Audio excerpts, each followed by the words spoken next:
projects round. The next sound reflects a complex hybrid dialect now. Detect the mesh of many elements compressed down. The melting pot of a super futuresque sound. The combination of a vocal caress with lungs that gasp for breath from emotional stress with special effects. In a distorted collage, carefully lies between beats of a rhythmic barrage. It's going down, a logical progression on the timeline. The separation narrowed down to a fine line. To blur the edges so they blend together properly. Take you on an audible odyssey. Now it's going down. Put it out for the world to see. LP and X-Men to the 10th degree. Going down. Nobody in the world is safe when we melt down the wax in your record creek. Going down. Put it out for the world to see. LP and X-Men to the 10th degree. Going down. Nobody in the world is safe when we melt down the wax in your record creek. Going down.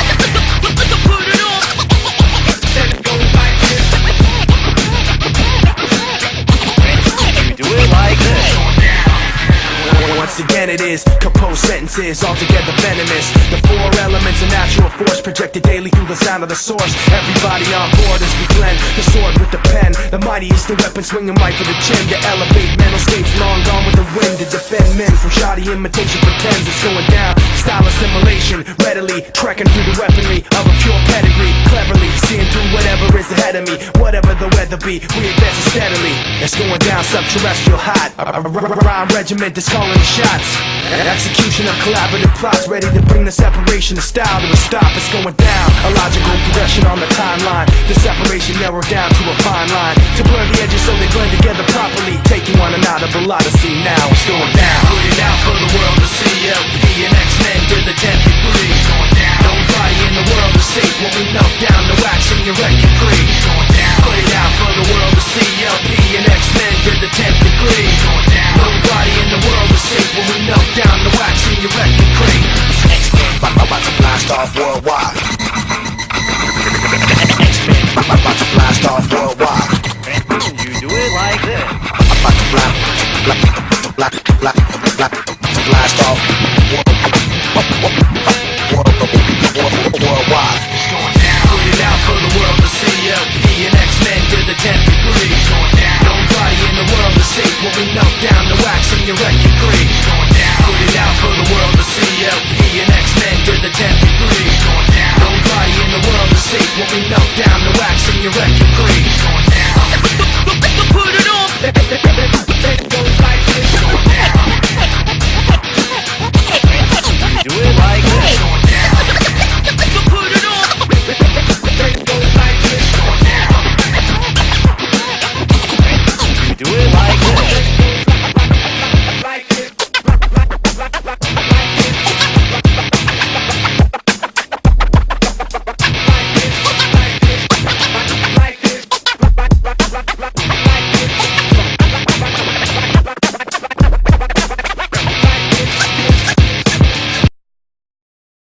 Welcome to another installment of Clash of the Horns. So, with the rookies coming in, I want to give out my 4 names for Rams Rookie of the Year for 2017. I'm going to start off from the least most likely to the most likely guy. So, I want to start off with that part of the segment, and then I want to move on to certain things I'm going to be doing on this channel throughout the regular season.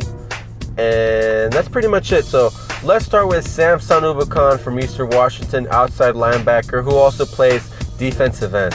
And I consider him to be a likely candidate for Rams Rookie of the Year, mainly because of his playing time. I think even though he's a rookie, he'll have enough opportunities, whether it's, through some player getting hurt, because Robert Quinn's going to be playing.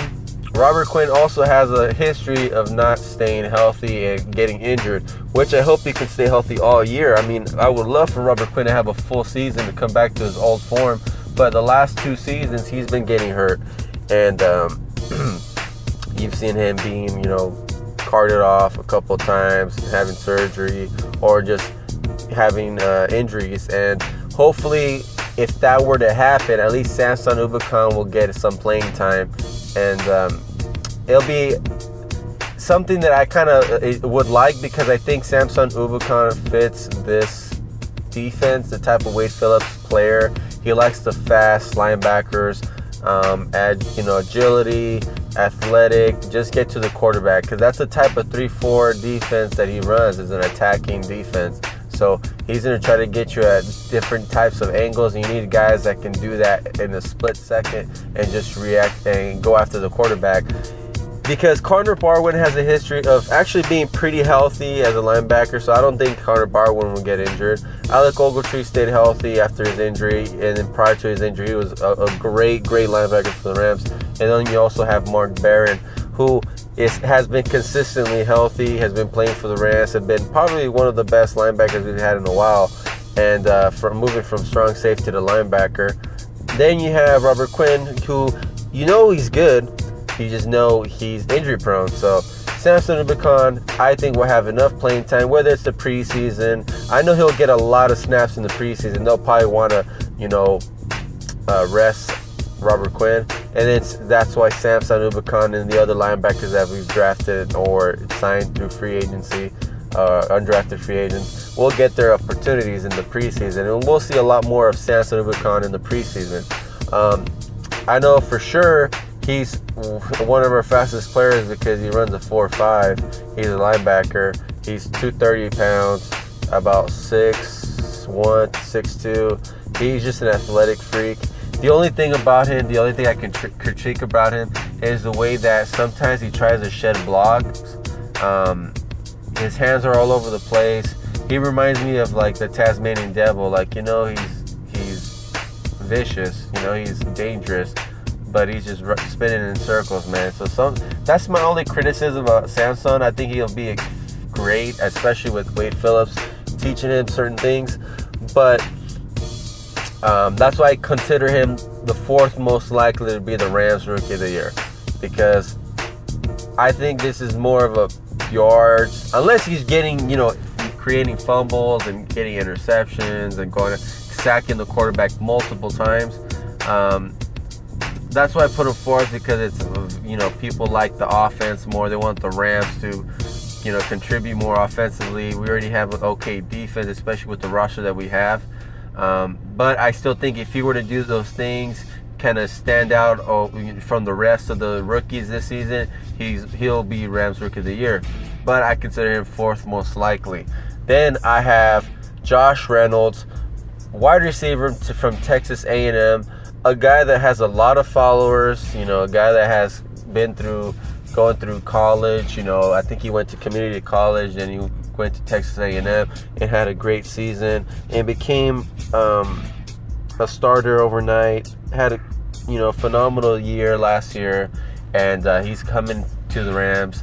Drafted him for his catching ability, actually spreading the field around, spreading out the defense, because he's such an aerial threat, vertical threat, and he's a tall guy, lengthy, runs a 4.52-ish area. He's in that area, but he has very reliable hands. He has a great tracking the ball skills downfield.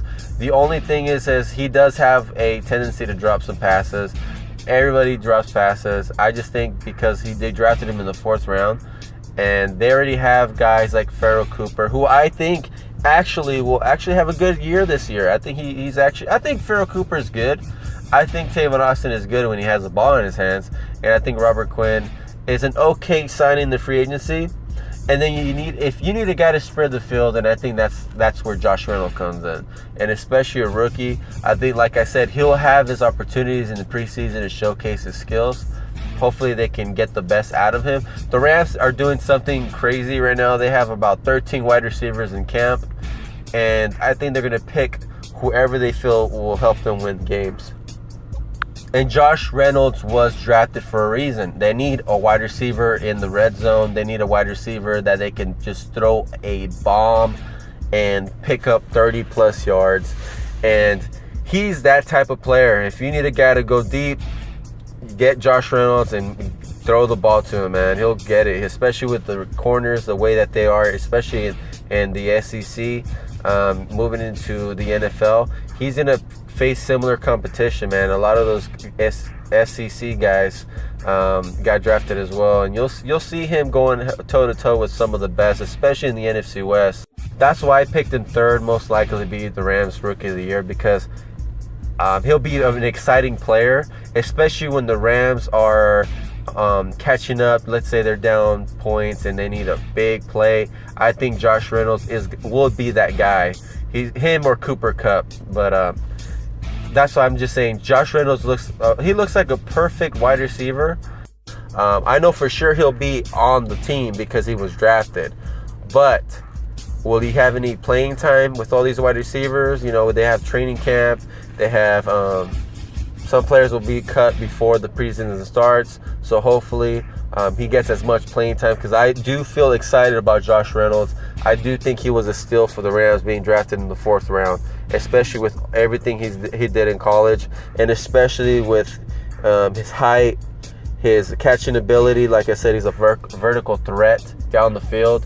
So don't worry about that. Especially Jared Goff needs a guy to go to like that. So that's why we picked him, and that's why we picked other players like our second most likely Rams Rookie of the Year, Gerald Everett. And why do I say that? Because he's going to be a tight end. Because Sean McVay likes utilizing the tight end, kind of like a Jordan Reed type. You know, they'll compare anybody to Jordan Reed on the Rams. They probably would have compared Tyler Higbee to Jordan Reed, but they got Tyler Higbee and Gerald Everett now.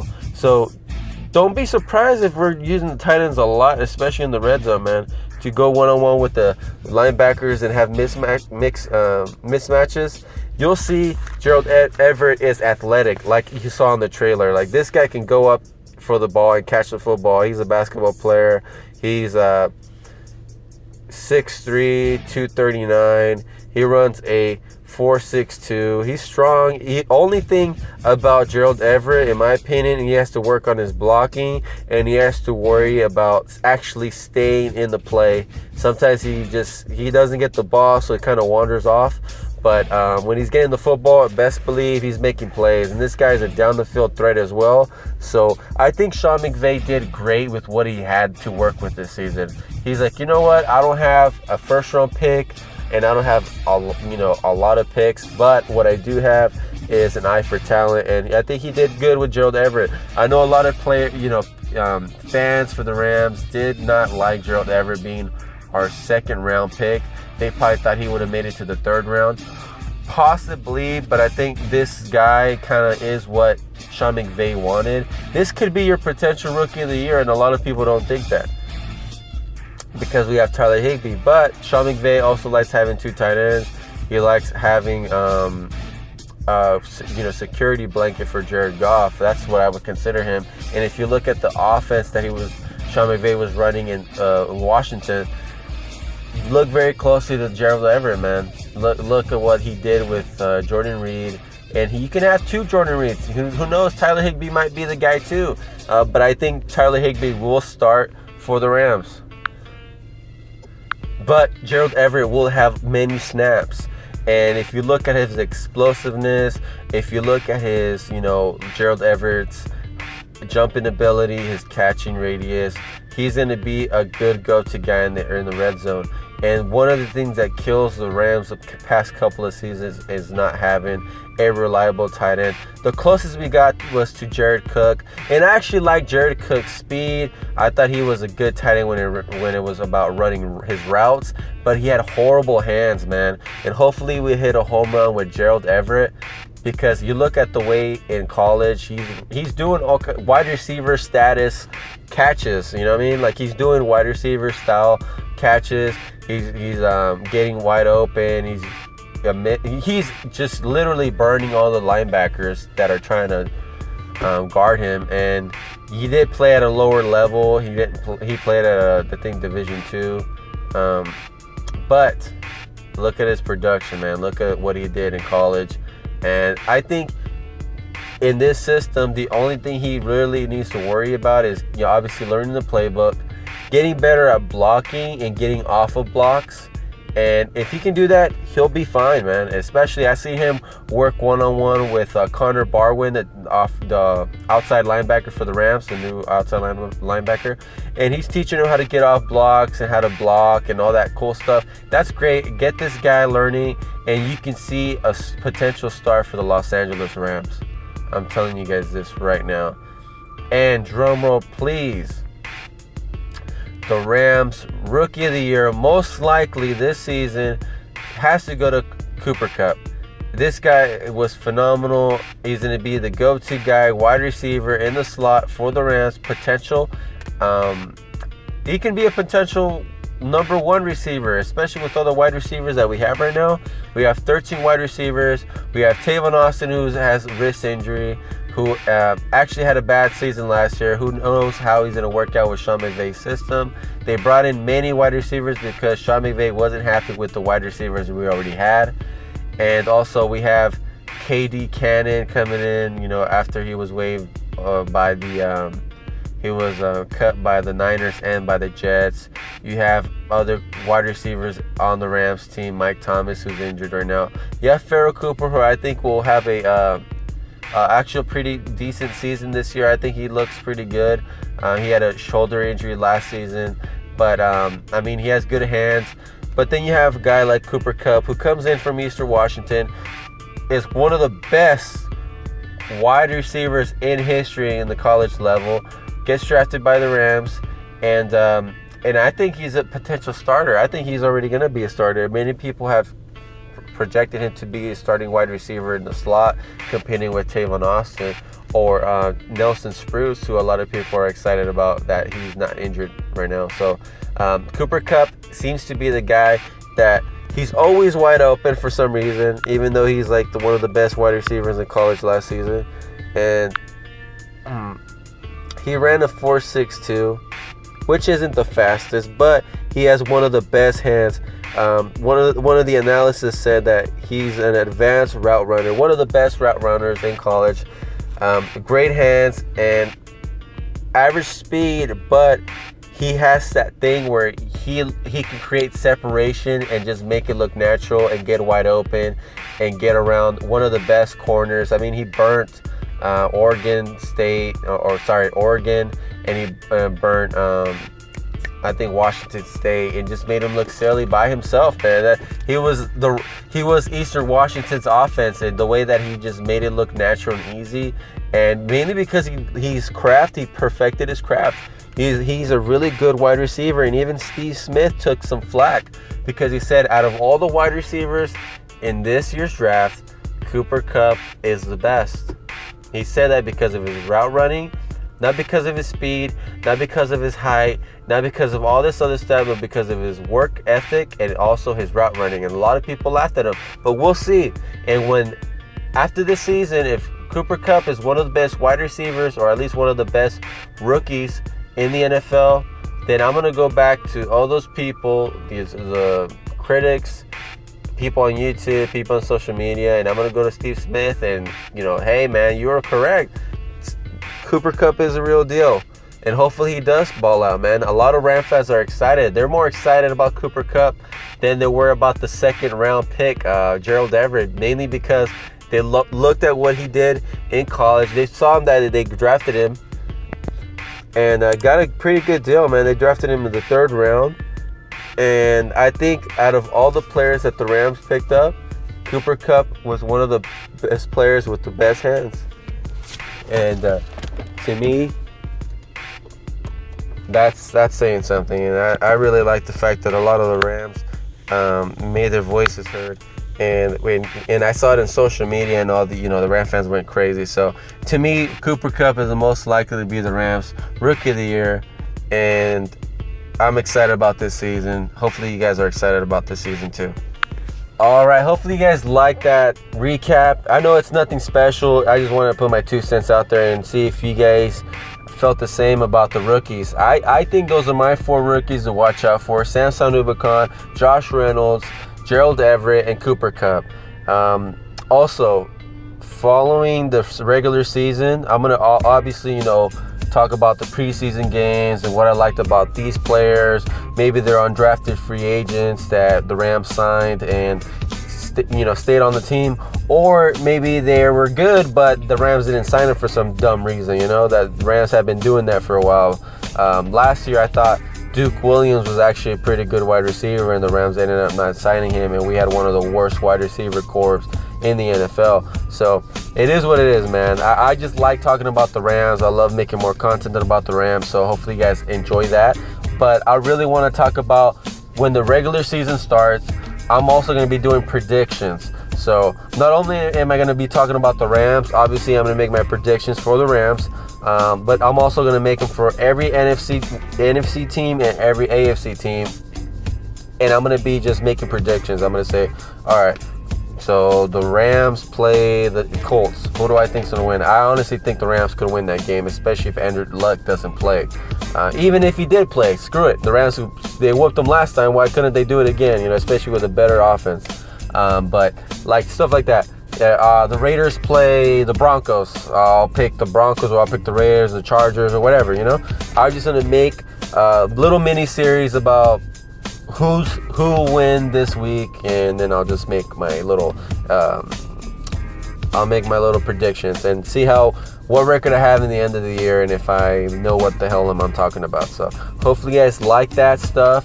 Once I go to games, I'm gonna go to the Rams versus the Redskins game, the Sean McVay Bowl.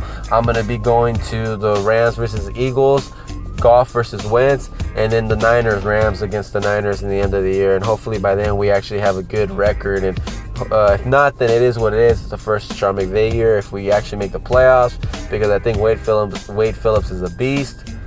Then it was Sean McVay's offense, and it all works out great, and we make the playoffs. I'll go to a playoff game, but every game that I go to, I'm gonna give you guys at least like 30 minutes worth of like footage, you know. So I'll put down my, me hanging out with people there, and then some in-game videos and the crowd and all that stuff, and it'll be fun, and hopefully you guys like it. So if you guys like that type of stuff, leave a like, comment, share, subscribe. Thank you, and peace. Breathtaking. I shall call him Mini-Me.